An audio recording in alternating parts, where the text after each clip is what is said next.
Bueno, ahora sí vamos a dar comienzo, ya dimos unos minuticos a ver quién más se conectaba, esperemos que en el transcurso pues de la sesión se vayan conectando. Nuevamente, Melissa, buenos días. Hoy vamos a ver entonces en la sesión 4 lo que es bibliometría, leyes e indicadores bibliométricos para analizar la información científica, ¿sí? Entonces, te voy a compartir la pantalla, Melissa, y me confirmas, porfa, cuando la estés viendo.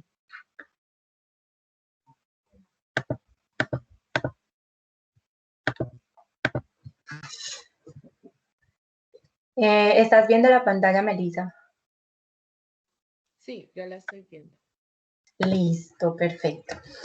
Entonces, como hemos venido hablando en las sesiones pasadas acerca de la importancia de buscar, analizar y evaluar la información científica dentro de un proceso investigativo que estemos llevando a cabo, en ese orden de ideas, ese análisis y la evaluación de la información y el conocimiento resultante de esa actividad científica es un elemento que es imprescindible para todos los programas de investigación pública, tecnológica y de desarrollo que se implementen en cualquier sociedad, ¿cierto?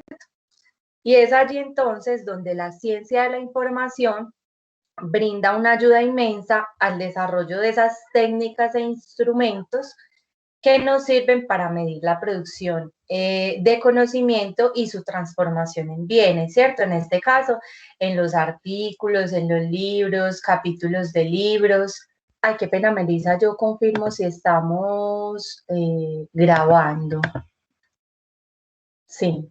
Buenos días, María Alejandra, ¿cómo estás?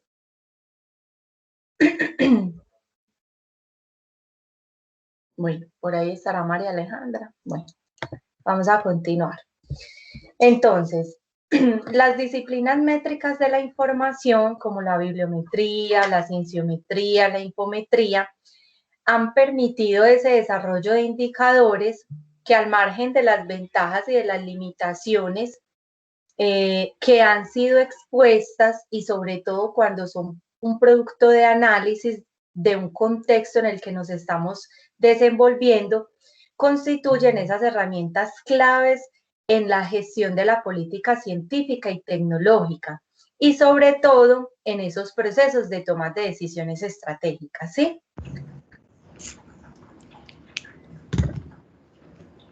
¿Alguien abrió el micrófono? ¿Van a preguntar algo?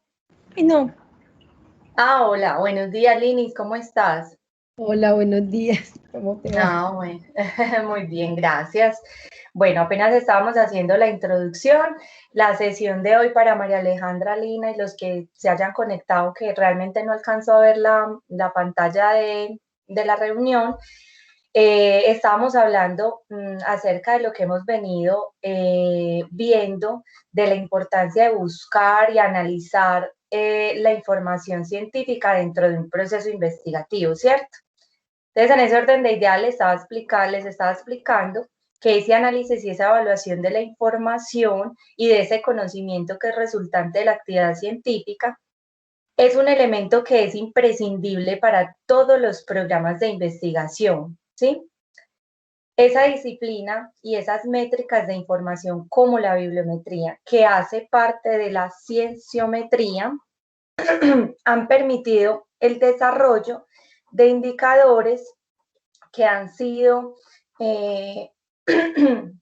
perdón, que han sido producto de un análisis en un contexto. Ahora, la bibliometría o el análisis de la información científica ha tenido una evolución. Los primeros estudios bibliométricos, por ejemplo, se remontan a principios de este siglo y consistían en un recuento manual de publicaciones científicas. A partir de los años 60 aparece un término denominado ciencia de la ciencia, que es la evolución de ese recuento manual de las investigaciones científicas, ¿sí? Este nace en la confluencia de la documentación científica de la sociología de la ciencia y de la historia social de la ciencia. ¿Por qué? Con el objeto de estudiar la actividad científica como un fenómeno social y mediante de indicadores y modelos matemáticos, ¿sí? Esa área da origen a lo que hoy en día se conoce como los estudios sociales de la ciencia, ¿sí? Entonces, mire, vamos viendo esta evolución de ese análisis y ese estudio de la producción científica. Esos estudios sociales de la ciencia es un campo que es de carácter interdisciplinario, que incluye recursos tanto técnicos y conceptuales de diferentes disciplinas, ¿sí? Entre esos se encuentra entonces la bibliometría. Esa bibliometría está bajo ese término o ese concepto de estudios sociales de la ciencia, que realizan su actividad investigativa dentro de diversas áreas de formación. ¿Sí? Se realizan actualmente su actividad investigativa profesionales de diversas formación y algunos aplican las técnicas bibliométricas en sus respectivas áreas. La bibliometría, por ejemplo, ha experimentado un auge y un desarrollo facilitando esos avances técnicos y sus variadas áreas de aplicación, ¿sí? La bibliometría se puede aplicar, es algo multidisciplinario, por decirlo de alguna manera, porque se puede aplicar a cualquier área de investigación, porque vamos con este método, con esta herramienta, a evaluar esas fuentes de información, esa producción científica que hay. Los sociólogos, por ejemplo, de la ciencia profundizan en el estudio de la estructura y en el estudio de la dinámica de las áreas científicas. ¿Cómo? Ellos lo hacen mediante distintos indicadores bibliométricos, en especial mediante el uso de mapas de la ciencia. Y por otra parte, los historiadores, por ejemplo, en la ciencia se interesan más bien por realizar un seguimiento de las ideas a lo largo del tiempo. Pero en la actualidad, el campo estrella, pues el campo más importante ahorita de aplicación de la bibliometría es el área de política científica, porque de alguna manera nos da los lineamientos para poder tener esas políticas que deben regir la producción científica. Esa utilidad de la política científica explica por qué el auge de esos estudios bibliométricos en las últimas décadas y la aplicación en diversas áreas, porque da esos parámetros para tomar decisiones. Entonces, la bibliometría como una disciplina ha tenido desde su nacimiento dos grandes ámbitos de desarrollo de aplicación. Por una parte, se encuentra el estudio de la ciencia y la evaluación de la producción, ¿sí? Y la gestión editorial. Entonces, su desarrollo se debe a esas aportaciones, tanto de una como la otra, de estas dos ámbitos. Su consolidación definitiva ha venido de la mano del estudio de esa ciencia y de la comunicación científica, y sobre todo ha estado impulsado con importantes trabajos de fundamentación teórica de algunos autores. Entre esos está Price y Garfield, ¿sí?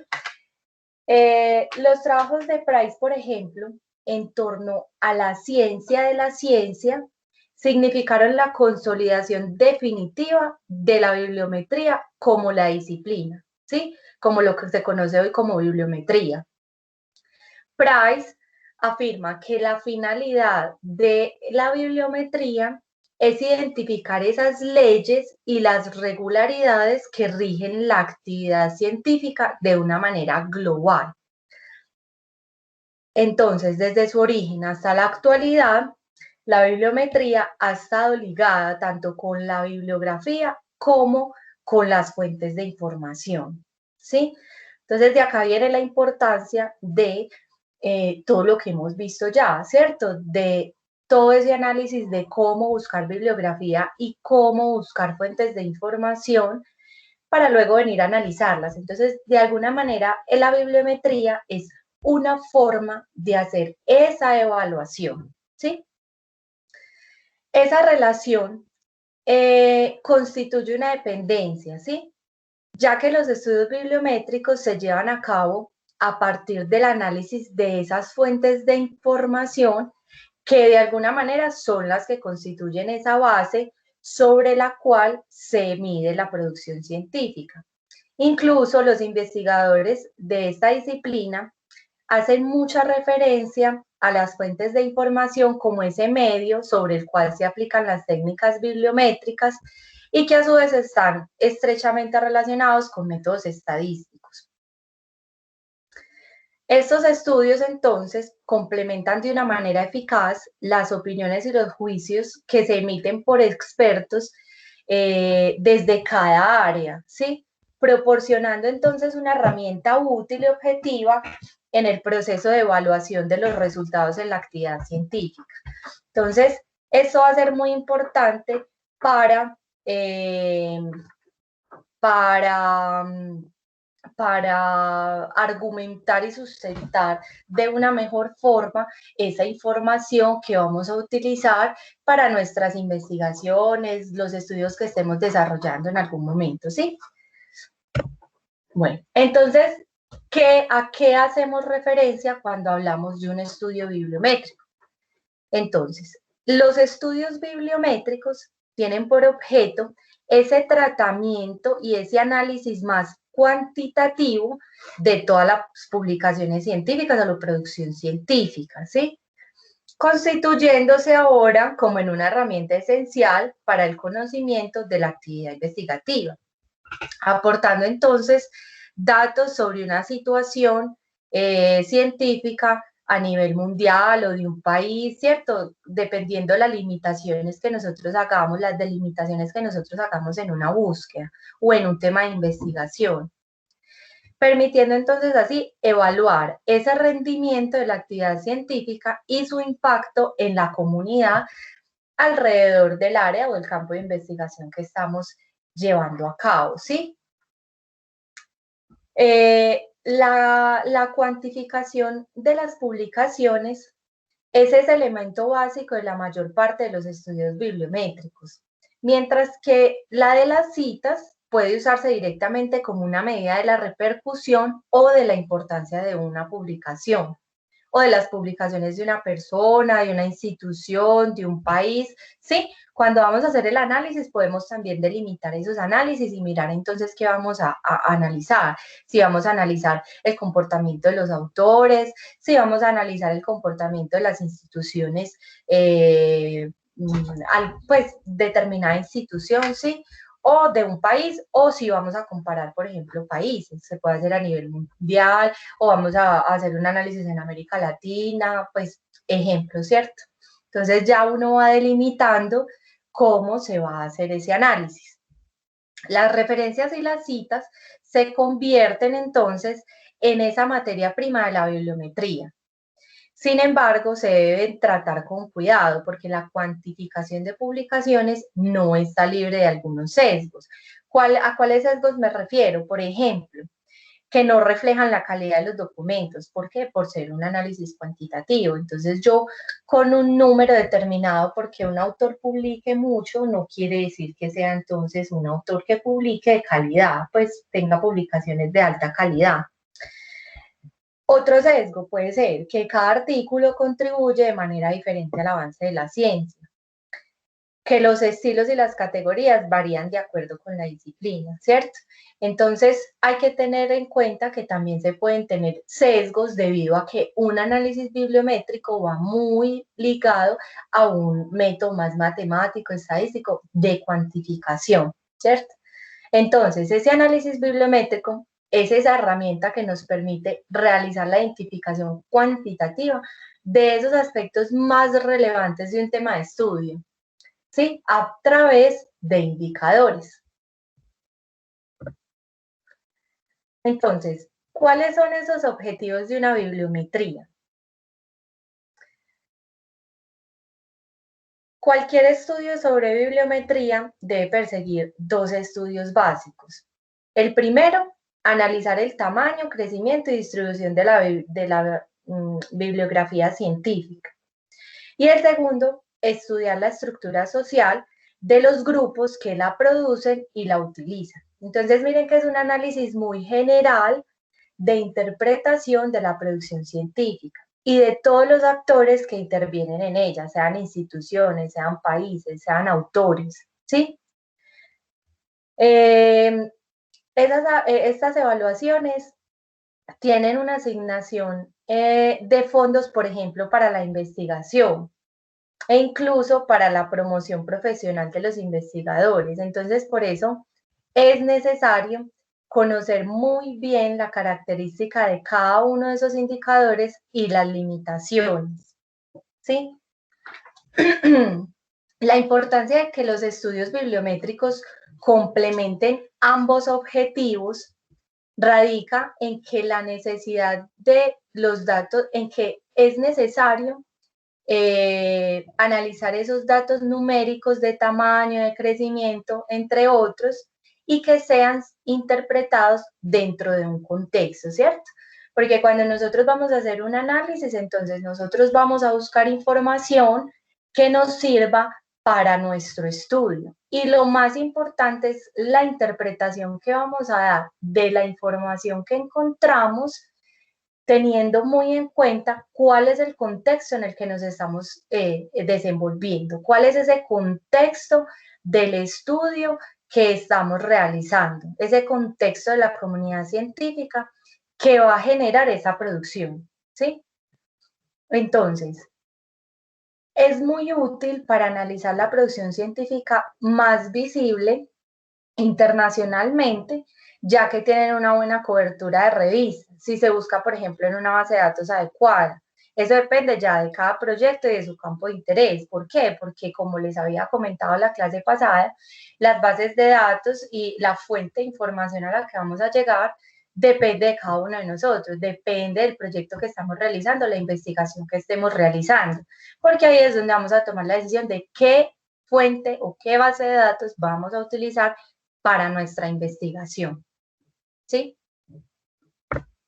Bueno, entonces, ¿cómo vamos a lograr el objetivo de un análisis bibliométrico?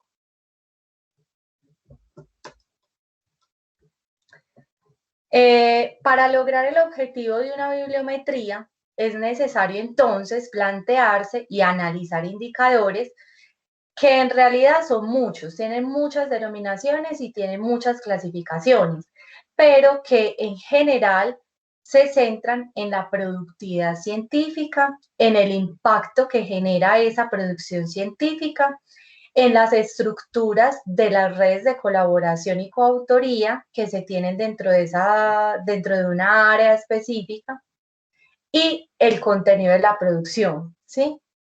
De ese tema particular o de esa área que estamos investigando. ¿Para qué? Para identificar el dinamismo general de un campo de investigación y qué necesitamos para fundamentar nuestra investigación. Entonces, los indicadores bibliométricos más utilizados, por ejemplo, para medir la actividad científica, se basan en esos recuentos de las publicaciones y de las citas recibidas por los trabajos publicados, así como en el impacto de las revistas de publicación, ¿cierto? Ese factor de impacto de las revistas es un indicador presente en casi todos los estudios bibliométricos, aunque a veces se asemeja el alto factor de impacto con mayor calidad. Sin embargo, ese indicador mide específicamente esa visibilidad o difusión de los trabajos que están publicados en esas revistas. Y más que calidad, y más que la calidad de esos estudios, ¿cierto? Es más impacto que calidad. Bueno, y adicionalmente, los indicadores se apoyan en leyes bibliométricas basadas en el comportamiento estadístico a lo largo del tiempo. Entonces, para nosotros realizar un estudio bibliométrico, debemos tener algunas consideraciones metodológicas, ¿sí? Ese uso de indicadores bibliométricos para estudiar la actividad investigativa de un país o a nivel mundial se basa en que las publicaciones científicas son un resultado esencial de dicha actividad investigativa, ¿sí? Desde el punto de vista cognitivo, por ejemplo, es un nuevo conocimiento que adquiere valor cuando se da a conocer y se difunde dentro de la comunidad científica. ¿Por qué? Porque desde este punto de vista cognitivo se dice que solamente así se puede contribuir al avance científico, haciendo esa difusión o dando a conocer ese conocimiento nuevo que se genera, ¿sí? Y por otra parte, desde el punto de vista social, la publicación de nuevos descubrimientos la ven como una fase que es inherente o que es esencial dentro de ese proceso del investigador, ¿sí? ¿Por qué? Porque permite a los científicos obtener ese reconocimiento por la labor que generó, pues por la labor que llevó a cabo, ¿sí? Por todo esto, la publicación científica se va convirtiendo en un resultado muy importante y en el resultado tangible de la investigación. Y por ende, los indicadores bibliométricos adquieren entonces una validez, ¿sí? Porque es esa manera en la que podemos materializar la investigación. La fiabilidad o la confiabilidad de los resultados de los estudios bibliométricos van a depender en muy alta parte de la correcta aplicación que se dé de ellos, ¿sí? Realizada con conocimiento tanto de las ventajas que tienen estos indicadores como de sus limitaciones. Entonces, a partir de eso se debe tener en cuenta también el tipo de área a estudiar. Los indicadores bibliométricos son válidos en aquellas áreas en las que, por ejemplo, las publicaciones son un resultado esencial de la investigación. ¿Qué quiero decir con eso? Que su validez es mucho mayor en el estudio de áreas básicas en donde predominan las publicaciones científicas, ¿sí? Y mucho menor en esas áreas que son como más tecnológicas o aplicadas. ¿Por qué? Porque en las áreas tecnológicas las publicaciones de los resultados de investigación es menos relevante, o no que sea menos relevante, sino que adquiere mayor importancia otros resultados, como por ejemplo las patentes o los nuevos productos. Y se ve de alguna manera eh, vul, vul, se ve impactado o se ve amenazado porque cuando las investigaciones tecnológicas quieren buscar una patente o un nuevo producto, normalmente estas investigaciones no se publican. ¿Por qué? Porque prevalece muchas veces ese secreto industrial para poder proteger ese know-how y evitar imitaciones de esos nuevos productos, ¿cierto? Entonces, se dice que las patentes no son, las podemos mirar y las podemos analizar, como vimos la clase pasada en la búsqueda de bases de datos en Scopus, por ejemplo, que cuando uno hace una búsqueda de unos términos también nos muestra, aparte de los documentos principales, los documentos secundarios nos muestra cuáles tienen patentes, ¿sí?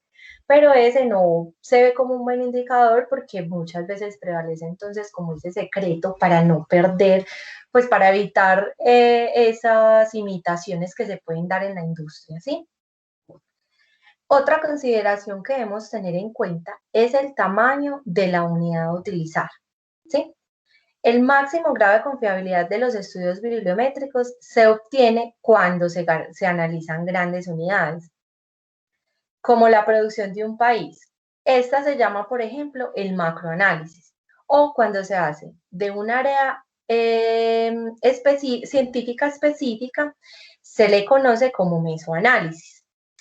Los análisis sobre pequeñas unidades, por ejemplo, como el estudio de la producción de un investigador individual, se le llama microanálisis y son menos confiables. ¿Por qué? Porque es, digamos que la opinión o el concepto de una sola persona. Muchos de los indicadores utilizados en los análisis bibliométricos son de tipo estadístico y la confiabilidad desciende en muestras de menor tamaño, ¿cierto? Yéndonos a los conceptos estadísticos. Y finalmente, tenemos que considerar las bases de datos como la fuente de información. Entonces, las bases de datos bibliográficas son esa principal fuente de información que nosotros utilizamos como investigadores en los estudios bibliométricos. ¿Por qué? En la actualidad existen bases de datos especializadas en todas las áreas científicas y también multidisciplinarias, lo que permite analizar cualquier área o campo de investigación a través de dichas fuentes, ¿cierto? Sin embargo, esa validez de estudio va a depender siempre en gran medida de que la base de datos seleccionada cubra de forma adecuada el objeto de estudio nuestro, ¿sí? Las distintas bases de datos difieren en cobertura temática, en criterios de selección de revistas y documentos, tienen sesgos geográficos, lingüísticos y todas esas características se deben estudiar de forma previa a la realización del estudio, ¿cierto? Como ya lo vimos a profundidad en las clases anteriores de cómo seleccionar esas fuentes de información, ¿sí? Analizando muy bien qué base de datos o qué fuente nos puede dar mayor información relevante para nuestro tema de investigación. Ahora bien, ¿cuáles son esas leyes bibliométricas que me apoyan esos estudios? Un autor, bueno, como ya les he mencionado, la bibliometría es una parte de la cienciometría que aplica métodos matemáticos y estadísticos a toda esa literatura de carácter científico y a los autores que la producen, con el objetivo de ¿qué? De estudiar y de analizar esa actividad científica.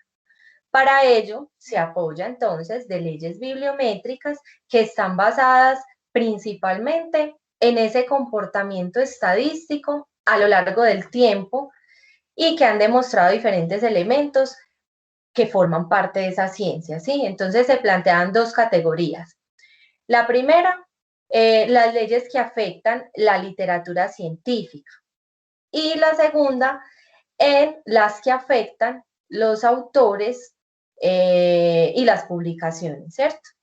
Entonces se encuentran la ley de crecimiento exponencial, que también, bueno, estas leyes también toman el nombre de sus autores, entonces las podemos encontrar como, por ejemplo, ley de crecimiento exponencial o ley de Price, ley de productividad de los autores o ley de Lotka, ley de envejecimiento u obsolescencia de la literatura científica, que también la plantea Price, y la ley de dispersión de la literatura científica o ley de Bradford, ¿sí?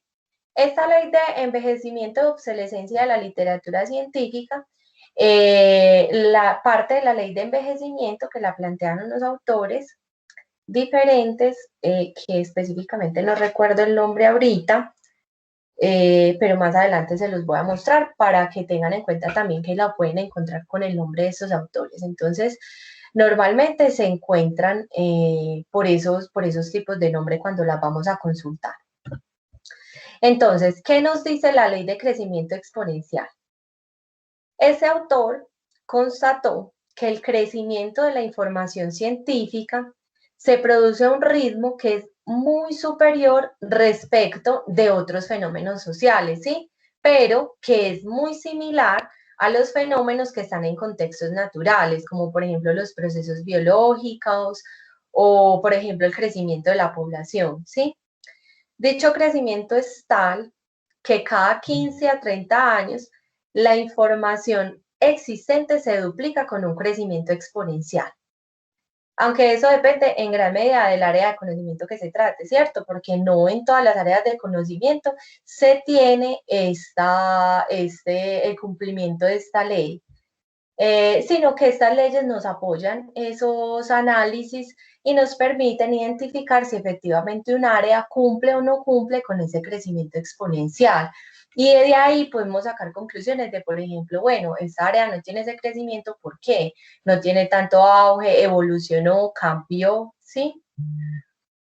A su vez, este autor propuso varias etapas. Entonces, eh, las etapas las podemos ver en esta gráfica que está acá. Entonces, él propone una fase inicial, que es la de precursores, que es donde se inicia esas publicaciones, ¿cierto?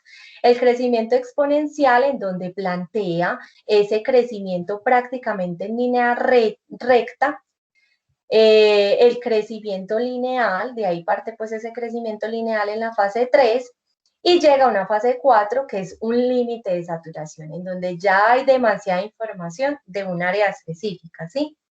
No solo la literatura científica puede crecer de manera exponencial, ojo, sino que también el número de los investigadores. Por lo que la primera conclusión que obtuvo Price de ese crecimiento exponencial fue la contemporaneidad de la ciencia, es decir, el fenómeno que consiste en que el número de científicos en la actualidad constituyen casi que el total de los que han existido en el pasado más los actuales, siendo el número de científicos del pasado una proporción casi que irrelevante frente a ese número actual, ¿cierto?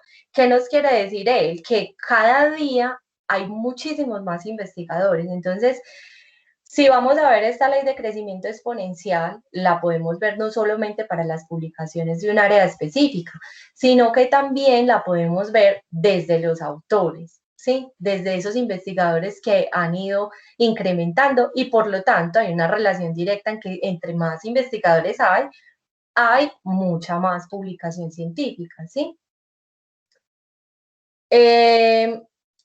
Cuando él plantea ese límite de saturación, hace referencia al colapso del campo científico, ¿sí? Porque él plantea que un crecimiento exponencial no puede mantenerse hasta el infinito. Es decir, que ha de existir un límite llamado techo o límite de saturación, que es este que presenta acá en la parte superior derecha de la gráfica, ¿sí? Bueno, por este lado, la ley de crecimiento exponencial. Seguimos con la ley de productividad de los autores. Lotka demostró que la relación de trabajos por autor sigue un comportamiento constante bajo determinadas circunstancias, ¿cierto? Él plantea varias ideas.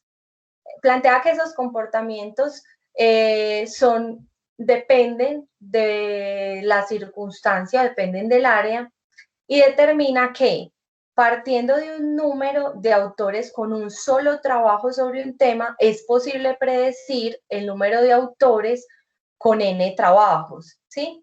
Mediante esta fórmula que plantea acá. Entonces, él pone como este ejemplo. Si en una determinada área de conocimiento existen 100 autores que han publicado un solo trabajo, una sola firma, un solo producto de investigación, ¿cuántos autores habrán publicado más trabajos, cierto? Entonces, él hace esta relación y esta ley también se asemeja al índice de transitoriedad, que también es un índice que nos ayuda a evaluar dentro de la bibliometría la producción científica. Ese índice de transitoriedad, por ejemplo, dice que la cantidad de autores que realizan un solo trabajo de una rama específica de la ciencia, pues dice cuál es ese número, ¿cierto?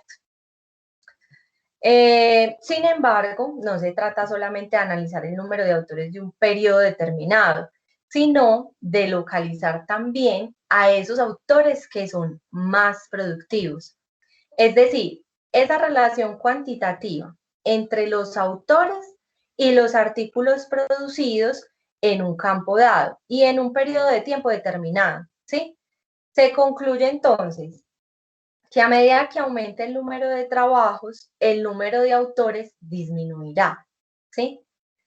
Esa concentración de la producción científica en torno a unos pocos investigadores que se tienen, ¿sí? Es como la concentración de esa producción en unos cuantos autores. Eso se va a ver como a medida que se van especializando, ¿sí? Eso se puede ver también a la existencia de que a medida que se avanzan las investigaciones o que el investigador se involucra más en la carrera investigativa, contribuyen a ser más productivos dentro de un área específica, ¿sí? Esa carrera investigativa puede tener un efecto relevante sobre las opciones de éxito profesional de un investigador. Ese efecto es conocido como ventaja acumulativa o efecto Mateo, ¿cierto? Ese efecto Mateo lo plantea ese autor de una manera muy interesante en cuanto lo asemeja y dice, cuantos más trabajos tiene un autor, mayor será su facilidad de publicar. Y lo asemeja al efecto Mateo porque lo relaciona con este evangelista Mateo que dice, porque el que tiene le será dado y tendrá más, y al que no tiene aún lo que tiene le será negado, ¿cierto? Entonces, a partir de eso, por eso lo llaman el efecto Mateo, entre que un investigador, entre más trabajos tenga ya publicados, mayor será esa facilidad de publicar, ¿cierto? Ahora vamos con la ley de envejecimiento u obsolescencia de la literatura. Esta ley que les mencionaba ahorita, los otros autores que plantean esa ley de envejecimiento, Burton y Clever, también se llama así, ley Burton y Clever, o Price, ellos encuentran que la literatura científica pierde actualidad cada vez más rápidamente, ¿sí? ¿Por qué? Porque cada vez más se está publicando, entonces, entre más se tienen publicaciones nuevas, se va haciendo más obsoleta la anterior, ¿sí? Estudiando por años la distribución de las referencias bibliográficas en diferentes áreas, esos autores observaron que mientras que el número de publicaciones se multiplica por 2, más o menos cada 10 a 15 años, el número de citas que reciben tales publicaciones se va dividiendo en 2 cada 13 años aproximadamente. Entonces él logró demostrar esta relación y estableció un cálculo para conocer ese porcentaje de artículos publicados en los cinco últimos años, que se llama índice de Price, que es ese porcentaje de referencias con una edad menor a 5 años, ¿sí? Por otro lado, para medir ese envejecimiento, estos autores Burton y Clever idearon el concepto de semiperiodo. ¿Sí? Entonces, cuando nosotros vamos a analizar una gráfica, podemos ver algunas se nos presentan con esos semiperiodos que se refieren a ese tiempo en que ha sido publicada la mitad de la literatura referenciada dentro de un área específica, ¿sí? Es decir, ese semiperiodo es la mediana de la distribución del conjunto de referencias ordenadas por su antigüedad, o sea, de más antiguo a más nuevo, y miramos cuál es la mediana. Bueno, eso por la ley de envejecimiento o obsolescencia de la literatura. Todas estas leyes me apoyan determinados indicadores. Y estos indicadores, cuando veamos los ejemplos y veamos las dos próximas clases, que son los ejemplos y cómo vamos a analizar esos indicadores y cómo los vamos a sacar, vamos a ver que estas leyes nos ayudan mucho para apoyar todos esos indicadores y para mirar que efectivamente son leyes que se demuestran con los resultados de esos indicadores, ¿sí? La ley de dispersión de la literatura científica, por ejemplo, se ocupa de ese estudio de la dispersión de la literatura. Es decir, acá este autor Bradford realizó numerosos estudios estadísticos y llegó a una conclusión de que existe un número de trabajos científicos sobre un tema determinado que está concentrado en un número reducido de revistas, ¿sí?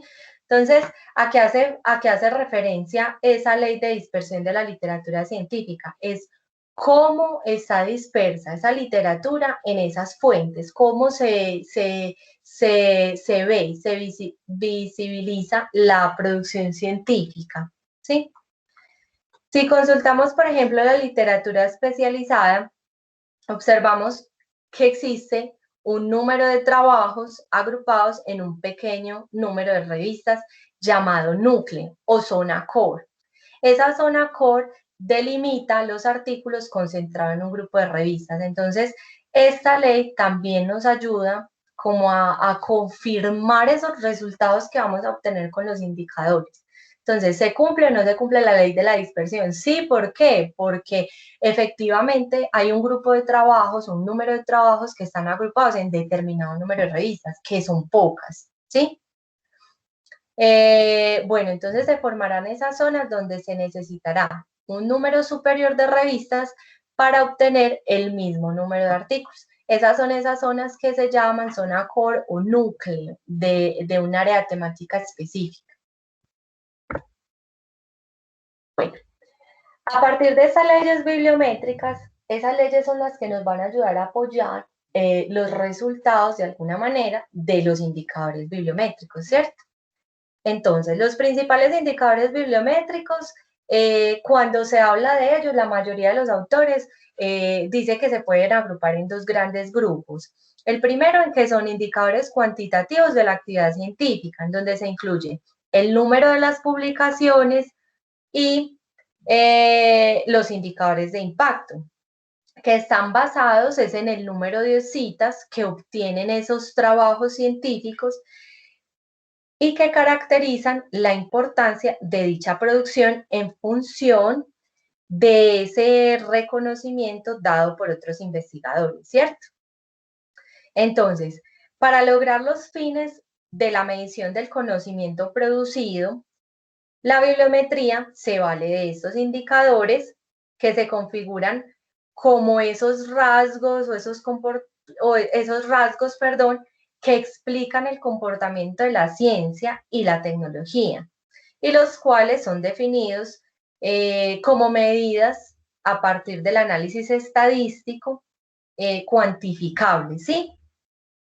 La importancia entonces de estos indicadores bibliométricos radica en que es un instrumento básico mediante los cuales la sociedad o cualquier investigador, ¿cierto?, puede acceder a un conocimiento sobre esa estructura real que tiene la ciencia y poder orientar en lo posible o dar la dirección del desarrollo de un conocimiento o orientar más investigaciones, ¿sí? Además que también sirve para el diseño de políticas científicas, como lo mirábamos inicialmente en la evolución de la bibliometría, de cómo nació esos estudios de la producción científica o ese análisis de la producción científica, decía que era muy importante para las políticas científicas, ¿sí? Porque ese diseño de políticas científicas nos van a ayudar para la evaluación de los sistemas de investigación. Estos indicadores resultan ser también fundamentales para poder mejorar esas políticas futuras y como consecuencia de eso poder mejorar también la calidad de la investigación. Se puede definir entonces como indicador esos parámetros que se utilizan en el proceso evaluativo de cualquier actividad, ¿cierto? ¿Por qué? Porque permiten analizar el tamaño, el crecimiento, la distribución de una bibliografía, analizar esos procesos de generación, propagación, difusión, uso, ¿sí? E identificar también a los agentes implicados en su producción y utilización, es decir, los autores, los grupos de investigación, esas redes de colaboración que se van conformando en áreas determinadas, organismos, revistas, instituciones, ¿sí? La evaluación de esa actividad científica y de la productividad de los investigadores es entonces una cuestión de interés desde muchas perspectivas. ¿Cuáles son esas perspectivas? Por ejemplo, la financiación de la investigación, la recompensa de las actividades de investigación, la formulación de políticas de investigación, la toma de decisiones relacionadas con esas políticas que se formulan, ¿cierto? La planificación estratégica de la actividad universitaria, de la actividad docente. Por ejemplo, también la dotación de plazas de profesores en las universidades. También muy importante su promoción y la concesión de becas, ¿cierto? Entonces, esos indicadores, de alguna manera, con estas perspectivas, sirven para que se establezcan esos sistemas justos de evaluación, de promoción, de alguna manera, como esas recompensas que se le dan a las personas o a los profesores o a las personas, sí, que se dedican a la investigación, ¿sí? Por todas esas razones es que se preocupa tanto por tener esos sistemas justos de evaluación en la actividad investigativa, eh, porque eso ha sido siempre de preocupación, tanto para los propios implicados en la investigación, o sea, los investigadores, como para aquellos que tienen que tomar decisiones al respecto, ¿sí? Entonces, miren que realmente los indicadores bibliométricos apoyan mucho la actividad científica, ¿sí? Nos sirven mucho para tomar decisiones, para validar información. Entonces, en ese orden de ideas, ¿qué podemos medir con un análisis bibliométrico? Entonces, con todo este recorrido vemos que podemos analizar la productividad de la producción científica, ¿sí? Podemos analizar el impacto de esa producción o la calidad, ¿cierto? El impacto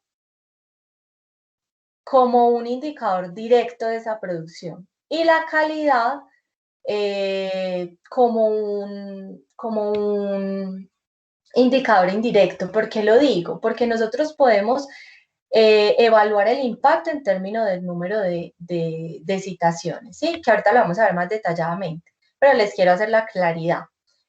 Y la calidad, realmente nosotros con un número determinado de citas no podemos decir que un trabajo sea de calidad o no, pero sí sabemos que generan un impacto. Y al generar un impacto, quiere decir que, bueno, si lo están citando y si ha generado un impacto es porque si han leído ese documento, se asume que se tiene cierto grado de calidad, ¿cierto? Pero la calidad realmente nosotros la debemos definir es cuando leemos el documento y lo miramos en términos de metodología, de planteamiento del problema, de las conclusiones o los hallazgos, ¿sí? También podemos medir entonces la visibilidad de la producción científica, la colaboración y las tendencias temáticas. Que este análisis, por ejemplo, es uno de los que, desde mi punto de vista, es mucho más importante porque nos da una mirada más a fondo de lo que se tiene en la investigación o de cómo ha evolucionado en un área específica a partir de esos términos claves que tiene esa área, ¿sí? Entonces, vamos a comenzar a ver los indicadores. Los indicadores de productividad, por ejemplo, se da como el número de publicaciones de un área, de un país, de una revista, ¿sí? Es un indicador útil para cuantificar esa actividad científica y su mayor utilidad se obtiene al efectuar comparaciones con otras áreas, con otros países, ¿cierto? Estos indicadores, por ejemplo, se presentan de dos maneras. En el número de publicaciones que se tiene por país, por año, por autor, por revista o en un top 10, ¿cierto? Normalmente el análisis se hace así para comparar, por ejemplo, cuáles son los 10 países que más publican. Entonces ahí analizamos la productividad científica de un país. ¿Cuáles son los años en los que más se publicaron? Entonces ahí puedo analizar cuáles fueron los años más productivos. Lo mismo con los autores, cuáles son los más productivos, independientemente de donde sean, ¿cierto? Si yo voy a hacer un análisis de los autores, de los 10 autores más importantes, más productivos, perdón, puede que dentro del top 10 estén autores tanto de un país como de otro, publicaciones de un año como de otro, publicaciones de una revista como de otra, ¿cierto? Entonces se da como en estos dos términos, ¿sí? Es muy importante entonces tener un marco de referencia en el que se pueda ubicar nuestro objeto de estudio. También es muy interesante realizar seguimientos de esa producción científica a lo largo del tiempo para mirar qué tanto se ha publicado en una ventana de tiempo, si ha crecido o no ha crecido la producción científica, ¿sí? A partir del número de publicaciones se pueden construir también otros indicadores. Por ejemplo, el índice de actividad. Ese índice permite comparar el grado de especialización de un centro o una región en un determinado tema, por ejemplo, ¿sí? Entonces, estos indicadores se basan principalmente en ese recuento de publicaciones científicas y son mucho más fáciles de utilizar, ya que proporcionan información sobre unas características básicas de las unidades analizadas, es decir, del año, de los autores, del país, de las revistas, etc. El análisis de las publicaciones permite también conocer ese dinamismo de un área de estudio según cómo aumente, cómo disminuya o cómo se mantenga durante el tiempo. Este es un indicador básico y a la vez es uno de los más sencillos, porque es la cantidad de publicaciones producidas teniendo en cuenta cada uno de estos aspectos, por país, por año, por autor, por revista, ¿sí? Adicionalmente, también podemos ver el tipo de publicación. ¿Qué cantidad de publicación se presenta, por ejemplo, en artículos, en congresos, como libros, como capítulos de libros, etcétera? Los indicadores de productividad también nos aportan información sobre ese comportamiento y distribución de las publicaciones llevadas a cabo por cada uno de estas delimitaciones, país, año, ¿sí? En donde se pueden medir los principales resultados de cada uno de esos ítems. Se establece que son un recuento y da cuenta de la actividad científica, pero no del progreso científico, ¿cierto? Ya que esto no nos proporciona una información de la calidad, o sea, nos dice qué cantidad hay, pero no nos dice qué calidad. Esos indicadores nos permiten es conocer ese dinamismo de un área de estudio en general, o sea, en términos de cantidad, ¿sí? Bueno, ahora vamos con los indicadores de circulación. Estos indicadores de circulación se sustentan en los resultados científicos, en que los resultados científicos deben circular por canales formales que hagan posible la socialización del conocimiento entre la comunidad científica, ¿sí? Mire que se le da bastante importancia y relevancia al cómo se va a hacer esa socialización del conocimiento, o sea, porque dentro de todo el proceso investigativo se llega hasta esa difusión, hasta esa socialización del conocimiento, ¿sí? Miden también la presencia de los documentos, tanto en bases de datos bibliográficas como en bibliotecas, bibliotecas virtuales, ¿sí? Están condicionados también por la especialización y el idioma de las publicaciones. Esos indicadores se utilizan para ver la distribución de las revistas y su cobertura en las bases de datos, ¿sí? Entonces, miren que de alguna manera nos evalúa como esa visibilidad que se puede tener de la producción científica de determinada área.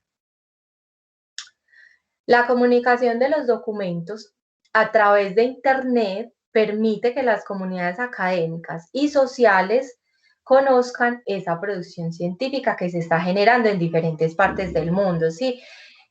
Esos medios y estas bases nos han ayudado mucho a través del tiempo a poder tener ese intercambio de conocimiento. Y en consecuencia, eso se traduce en ventajas de visibilidad para los investigadores y sus productos científicos, ¿sí?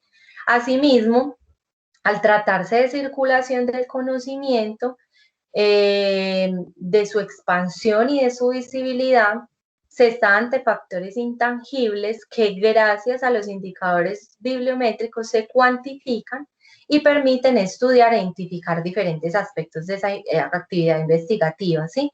Como las áreas temáticas prioritarias, las disciplinas emergentes, las redes de excelencia, el grado de relevancia de las instituciones, entre otras.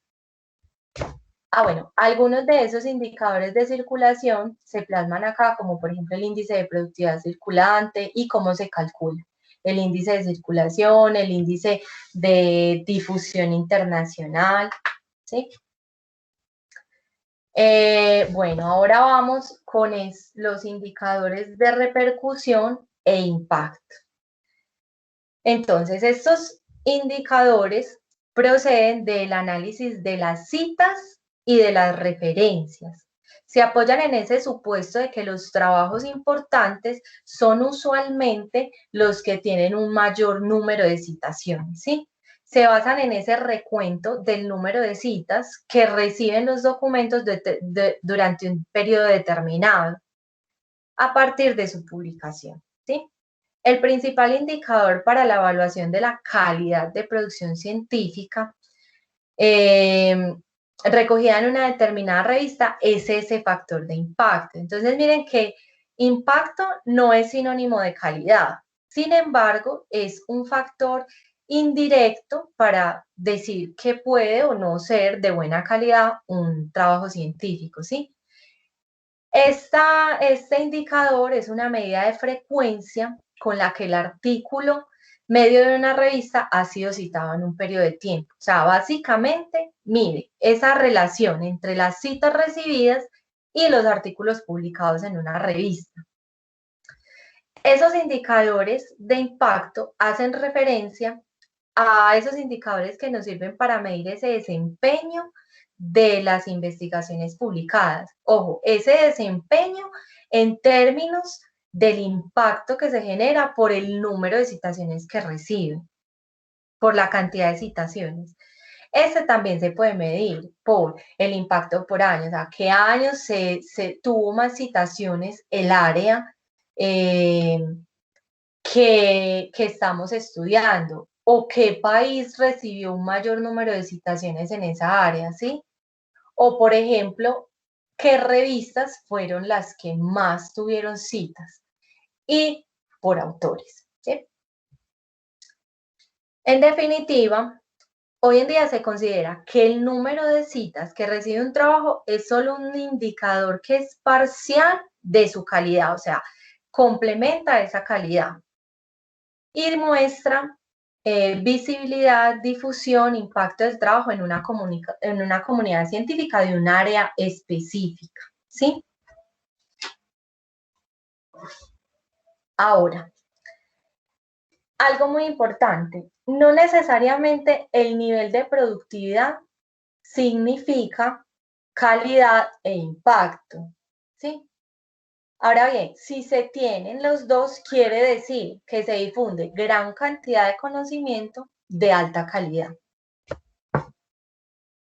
Existen otros indicadores que son los indicadores de colaboración o estructura que básicamente bajo el término de colaboración en ciencia, por ejemplo, se incluye una amplia gama de relaciones y actividades conjuntas entre grupos de investigación e instituciones, ¿sí? O no solamente grupos de investigación e instituciones, sino también entre países, entre autores, que puede variar mucho, ¿sí? Podríamos citar la colaboración entre los autores, que puede ser del mismo país, aunque de diferentes instituciones, o al revés, pueden ser de diferentes países o de la misma área, ¿sí? Esos indicadores se utilizan principalmente para determinar esa actividad de cooperación científica que existe entre instituciones, grupos científicos, autores, países, etcétera, ya que el número de artículos producidos por dichos colectivos se dice que es proporcional a su actividad investigativa y por lo tanto se puede considerar como un índice de esta, ¿sí? La naturaleza técnica y compleja de lo que es la investigación, así como la multidisciplinariedad de algunas áreas que existen, requieren la contribución de varios profesionales. Y a eso se le ha dado mucha importancia en los últimos años, ¿cierto? Es decir, ese trabajo en equipo se le ha dado especial relevancia. ¿Por qué? Porque de alguna manera se dice que el trabajo en equipo, pues ese trabajo colaborativo puede aportar mucho, dado que se tienen múltiples puntos de vista que pueden ser muy valiosos o pueden existir discusiones que lleven a conclusiones que están enriquecidas por múltiples puntos de vista, ¿sí?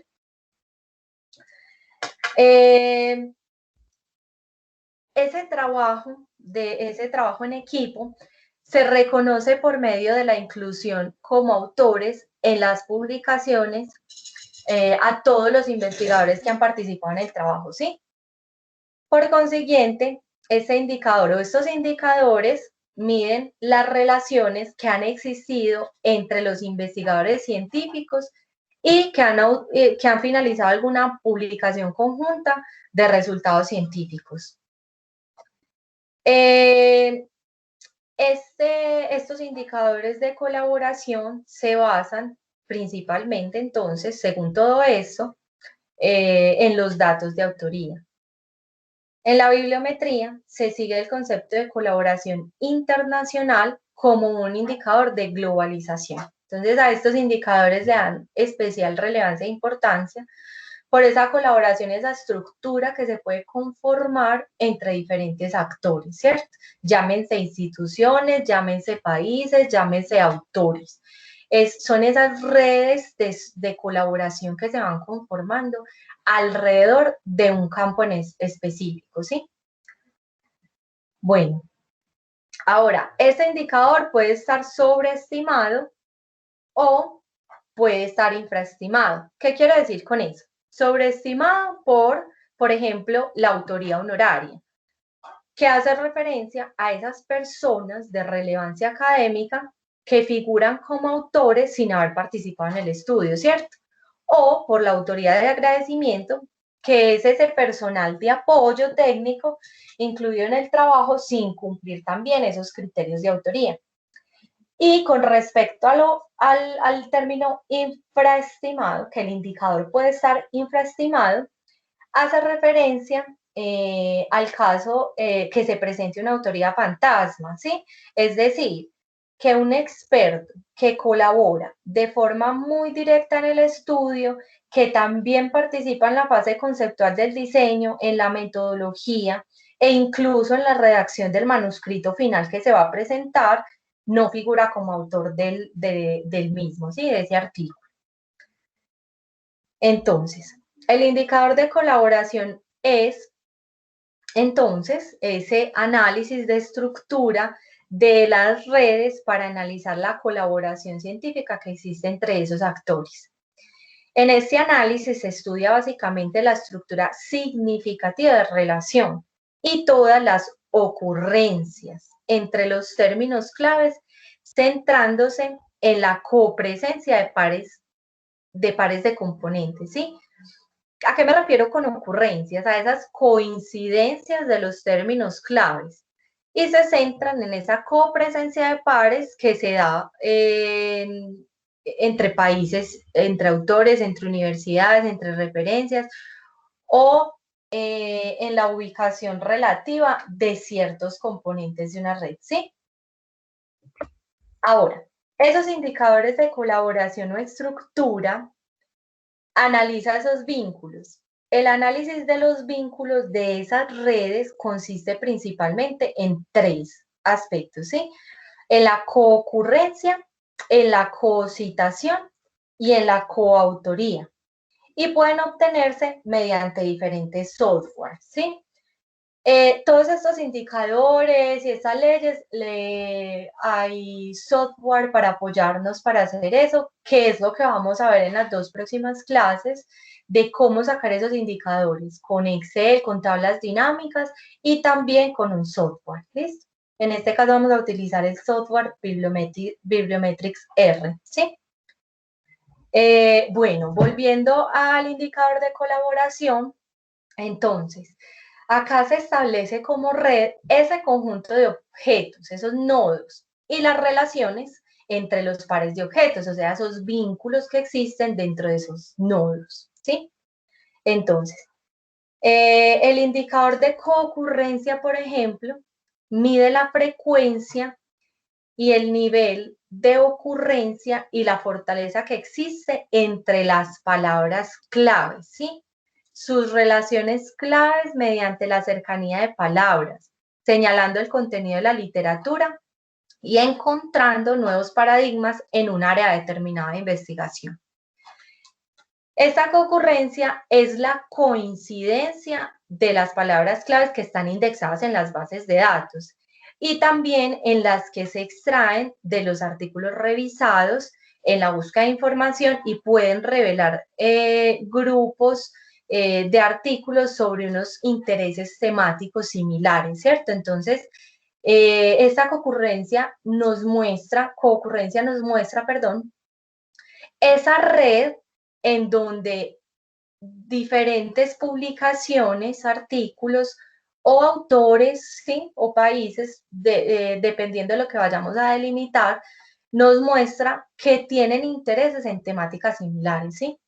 Que tienen esa coincidencia en esas palabras claves, en esas temáticas. Bueno, en cuanto a los indicadores de cocitación, difiere mucho del conteo simple de la cita, ¿sí? De esos factores o de ese indicador de impacto que vimos anteriormente. ¿Por qué? Porque se basa en la citación que reciben conjuntamente por un tercer documento publicado posteriormente, ¿sí? Es decir, el propósito de este análisis de cocitación es identificar esos flujos o esos grupos de investigación que se establecen en la literatura y mostrar esas relaciones entre los nodos que pueden representar publicaciones, revistas, autores, entre otros, mediante los enlaces que se vean, ¿cierto? Y finalmente, el indicador de coautoría, que hace parte de estos indicadores de colaboración y de estructura, que en este análisis se refiere a aquellos investigadores que desarrollan publicaciones conjuntas con otros autores, ¿cierto? ¿Qué significa eso? Que un autor, un coautor y un autor interactúan por medio de la colaboración para una producción científica, ¿cierto? Esas redes de coautoría se utilizan para revelar cómo los autores, las instituciones, los países, etcétera, se relacionan con otros en un campo de investigación determinado, descubriendo, por ejemplo, que esos grupos de autores de influencia, que hay grupos de autores de influencia, que hay comunidades de autores, que hay instituciones relevantes en una determinada área o un campo de investigación, cuáles son los países que más colaboran para llevar a cabo una actividad científica o de investigación en un determinado tema. Entonces, estas redes de coautoría nos van a mostrar cómo se relacionan determinados actores en un tema específico, cómo se relacionan para trabajar en pro de un tema de investigación, ¿sí? Bueno, vamos ahora con el análisis de las temáticas. El análisis de las temáticas corresponde al análisis de palabras claves y de las tendencias de esas palabras, si son crecientes, decrecientes o emergentes, ¿sí? Se considera que es el apartado fuerte de un análisis bibliométrico. Puede considerarse indicadores de contenido tipo temático o tipo textual. Se refieren esto a que el estudio de temas o al estudio de ejes centrales en una publicación o en un artículo se analizan mediante palabras significativas, tanto en el título, en el resumen o las palabras clave, ¿cierto? En esos parámetros de búsqueda que identificamos inicialmente. Dicho análisis se hace de dos formas. Entonces, primero, se hace un análisis de palabras claves o se puede hacer el análisis de términos. En el análisis de palabras claves se considera la presencia de términos y de conceptos independientes que son más utilizados por la literatura, que resumen esa tendencia o áreas de interés de los investigadores, ¿cierto? Las técnicas más utilizadas, por ejemplo, en este análisis de palabras claves son la lista de frecuencias, la identificación y clasificación de una temática, la búsqueda de palabras en un contexto, y esto se considera como la unidad de análisis, ¿sí? Generalmente, al hacer este análisis se grafican los 10 primeros términos más frecuentes y se analizan en el contexto de los documentos recuperados en una búsqueda, realizando entonces así una descripción de los términos o discusión de esos términos de acuerdo con la manera como haya sido desarrollado esos temas por los autores, ¿sí? Entonces, eso depende también de cómo se va a desarrollar el trabajo, si se va a hacer simplemente el análisis de palabras claves o si se va a hacer una discusión a partir de esas palabras y esos términos clave. Y la segunda forma es el análisis de los términos, ¿sí? Entonces, este análisis se hace de diferente manera. Se hace un análisis de los términos que son crecientes, de los términos que son decrecientes y de los términos que emergen, ¿sí? En cuanto a los términos crecientes, por ejemplo, se observa cómo las palabras dentro de ese top 10 no desaparecieron, sino que continúan en ascenso durante el tiempo, o sea, aumentan la frecuencia para el siguiente periodo de análisis. Normalmente este análisis de términos crecientes, decrecientes, emergentes, se apoya de un análisis con unas gráficas que nos muestran, que ya les voy a mostrar el ejemplo, en diferentes ventanas de tiempo para poder hacer la comparación y para poder definir si un término específico ha crecido, ha decrecido o si aparece un término nuevo que no existía de un determinado tiempo para atrás, ¿sí? Entonces, en términos crecientes, cuando aparecen términos crecientes, se considera entonces que se trata de un tema vigente en la literatura. En cuanto a los términos decrecientes, por ejemplo, se evidencia cómo las palabras dentro de ese top 10 o desaparecen o disminuyen en su frecuencia para el siguiente periodo de análisis. Y estos se consideran temas de menor interés que han perdido vigencia en la literatura, ¿sí? Y en cuanto a los términos emergentes, corresponden a esos términos que solo aparecen en la última ventana de tiempo de análisis, que emergen ya que en los periodos anteriores no estaban, ¿sí? Esos términos emergentes pueden indicarnos o nos pueden significar que son temas relevantes para una agenda futura de investigación, ¿cierto? Nos pueden orientar y nos pueden decir, ve, este término apareció en tal año, quiere decir que está cogiendo fuerza. Entonces, investiguémoslo. ¿Por qué? Porque lleva poco tiempo de investigación. Sí, entonces vale la pena considerar una agenda futura para la investigación con referente a este tema, ¿sí? O pueden ser temas también que son de recién interés para la literatura. Entonces, eso es lo que nos quieren decir los términos emergentes. Entonces, vamos a verlo más detalladamente acá con un ejemplo. Se los muestro acá el ejemplo porque no creo que en las próximas sesiones alcancemos a ver este análisis, pero considero que es de los más importantes en una bibliometría. Entonces les voy a mostrar. Estas gráficas, por ejemplo, nos muestran ese top 10 de las palabras de mayor frecuencia en la gestión del conocimiento en las instituciones de educación superior pública. Ese es el ejemplo que les traigo. Entonces acá podemos ver que la gráfica se presenta en dos ventanas de tiempo. En un gris más claro me aparecen la ventana de tiempo y el comportamiento de esas palabras clave hasta el año 2014 el rango completo de esta investigación comenzó en el 2002, entonces desde el 2002 al 2014 se establecen estas cantidades de esta frecuencia de estas palabras, ¿cierto? Acá están las palabras y acá me aparece hasta el 2014 la cantidad de apariciones o el número de publicaciones en donde aparecen estas palabras, ¿sí? Entonces, mira, acá me aparece 2014, que es el gris más claro.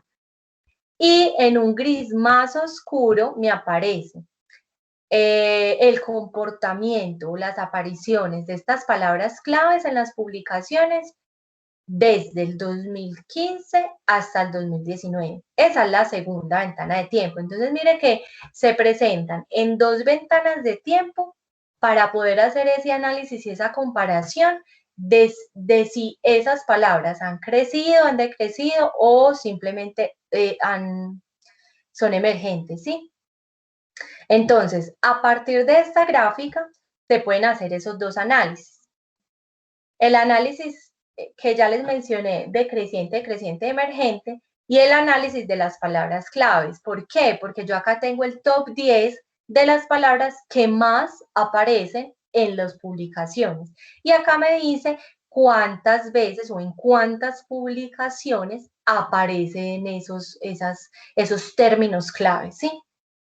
Este indicador de palabras claves o de las palabras más importantes nos brindan la posibilidad de identificar entonces la tendencia en un área de estudio a través de los 10 términos más utilizados. Claro que yo en los software donde saque estas gráficas, puedo también sacar no solo las 10 primeras, puedo sacar 15 primeras, 20 primeras, ¿sí? Dependiendo del nivel de profundidad que le vayamos a dar al estudio. Y de forma un poco más detallada hagamos el ejercicio. Entonces, en esta figura se puede observar ese dinamismo en las palabras y para este caso se identifica que la mayoría de los términos, mire que presentan un crecimiento y no hay ninguno que presente crecimiento. Mire, todos están en crecimiento. Entonces, ¿qué quiere decir? Esos términos se mantuvieron muy estables sin presentar ningún decrecimiento. Quiere decir que no han perdido vigencia en la literatura. Se consideran que son temas vigentes dentro de la gestión del conocimiento en las instituciones de educación superior. ¿Cuáles temas? Estos de acá, ¿sí? Y además se presenta un término que es emergente. ¿Qué quiere decir? Mire que para el 2014, hasta el 2014, no existía este término. En cambio, desde el 2015 al 2019 ha tenido ciertas apariciones. Entonces, eso es lo que quiere decir que es un término emergente. ¿Qué me indica? Que es un tema reciente de interés, que puedo tomarlo como una agenda futura para la investigación, ¿sí? Entonces, este es el análisis de las temáticas.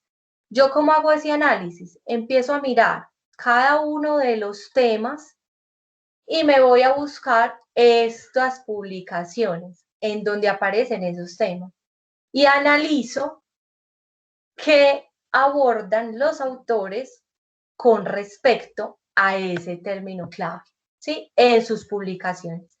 Entonces, digamos que este es un análisis un poco más profundo de la bibliometría y por eso digo yo el más importante, porque acá sí nos va a dar en términos más cualitativos información acerca de lo que puedo encontrar yo en tendencias temáticas de un campo de investigación, ¿sí?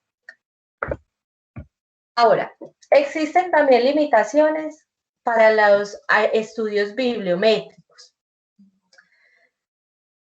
Si bien los estudios bibliométricos constituyen una herramienta que es muy valiosa, como ya lo hemos visto, para el estudio de la actividad científica, este depende de que se utilice de forma adecuada, ¿cierto? Para lo cual también es necesario conocer sus limitaciones.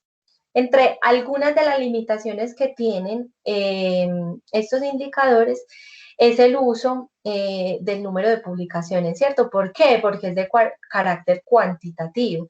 Entonces, Cuando yo hago, por ejemplo, los indicadores de productividad, de impacto, con un recuento, con una cantidad, con una suma o un número de frecuencias, miren que solamente se aporta información sobre una cantidad de publicaciones, pero no propiamente de su calidad.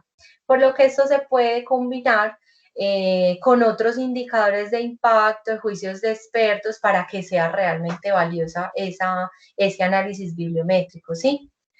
Existen otras limitaciones en cuanto a las citaciones, por ejemplo. ¿Qué problemas se nos pueden presentar? Problemas conceptuales. El principal obstáculo del uso de las citas es esa ausencia de tener un modelo aceptado que explique el proceso de citación, ¿sí? Los autores normalmente, cuando estamos haciendo una investigación, citamos aquellos trabajos que han influido en nuestros estudios, en nuestras investigaciones. Pero algunos estudios revelan que no se citan todas las influencias y que sin embargo se excluyen algunos trabajos que no se utilizan, que se han utilizado, perdón, realmente en esa investigación. Entonces a eso se refieren con algunas limitaciones de problemas conceptuales. También se pueden aparecer algunos problemas técnicos. ¿A qué me refiero con problemas técnicos? Yo creo que a todos nos ha pasado cuando utilizamos gestores bibliográficos o cuando descargamos las bibliografías desde las páginas de las bases de datos, que yo les hacía de pronto la aclaración en ocasiones pasadas, que si bien estos nos proporcionan las citaciones, hay que revisarlas, ¿cierto? ¿Por qué? Ese uso de citas a veces las limitamos a lo que nos arroja las bases de datos, pero algunos de esos problemas observados en ese uso de bases de datos incluyen errores tipográficos en los nombres de los autores o en la referencia de la bibliografía, o que a veces existen homónimos o presencia de autores que firman con distintos nombres a lo largo del tiempo. Entonces, por eso es muy importante revisarlos, ¿sí? Y por eso también se puede tomar la decisión de ir a revisar en Scopus, como ya lo aprendimos, por autores, ¿sí? Porque mire que en esa búsqueda nosotros podemos mirar cómo aparece ese autor o cómo tiene o cuáles son sus otras denominaciones, ¿sí? Bueno, y también se pueden ver limitaciones de tipos de documentos. ¿A qué me refiero con estas limitaciones de tipos de documentos? El tipo de documento puede influir, perdón, sobre el número de citas que reciben las publicaciones, ¿sí? Se han descrito que existen altas tasas de citación para los documentos que son metodológicos y que introducen técnicas o métodos que se referencian luego de cada uso. Entonces, cuando se presentan publicaciones que tienen métodos, modelos, que se pueden replicar o aplicar, cuando las personas o los investigadores los utilizan, normalmente los tienen que citar, ¿cierto? Normalmente no los deben citar. Entonces, estos documentos adquieren una gran cantidad de citas por este motivo, ¿sí? Además, también las revisiones sistemáticas de literatura tienen altos niveles de citación. Y por eso las revistas especializadas en revisiones obtienen tasas de citación mucho más altas que otros tipos de documentales, ¿cierto? Y su consulta es especialmente útil para los científicos. Entonces, también en la investigación es muy dado ir a buscar revisiones sistemáticas de literatura. ¿Por qué? Porque nos presentan de algún modo ese resumen de fuentes de lo que hay en un campo específico, antes que tener que ir a mirar documentos individuales, ¿cierto? La revisión sistemática de literatura también, como lo vimos en la primera sesión, es mirar ese campo de estudio de una manera conjunta, ¿sí? Y no verlo como unos documentos separados o estudios separados, ¿sí? Bueno, entonces, ¿cómo nos vamos a preparar para el análisis científico de los datos, ¿sí? Chicos, primero que todo, quiero saber si tienen alguna duda al respecto hasta el momento.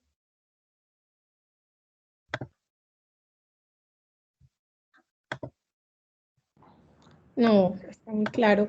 Gracias. Bueno, entonces,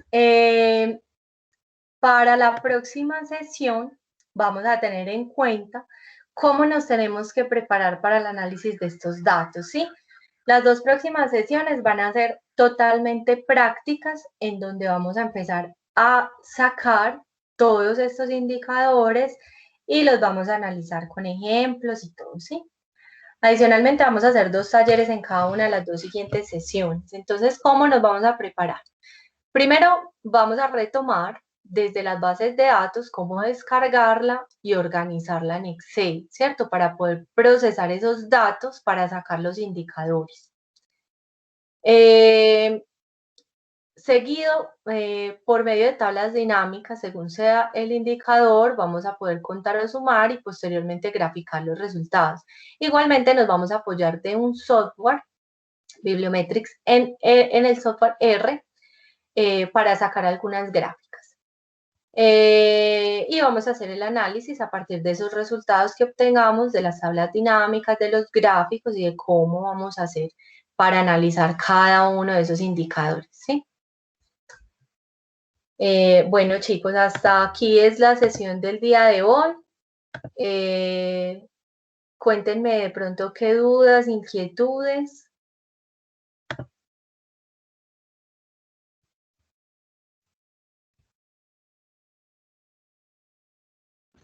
No, Cris, muchas gracias, muy completo. Yo creo que cuando hagamos la práctica, pues debemos utilizar como todos estos términos y toda esta información. Exacto, sí. Yo sé que es un poco muy teórico la sesión del día de hoy, pero sé que le vamos a encontrar de manera muy clara la utilidad en nuestra próxima sesión. Entonces, chicos, si no tienen ninguna duda, ninguna inquietud al respecto, nos vemos entonces el próximo lunes. Muchas gracias, hasta luego.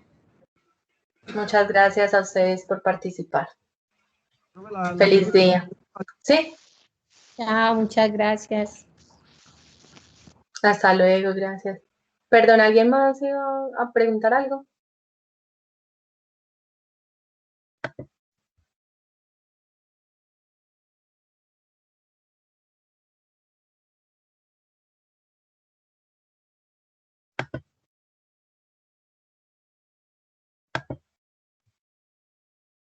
Bueno, chicos, feliz tarde.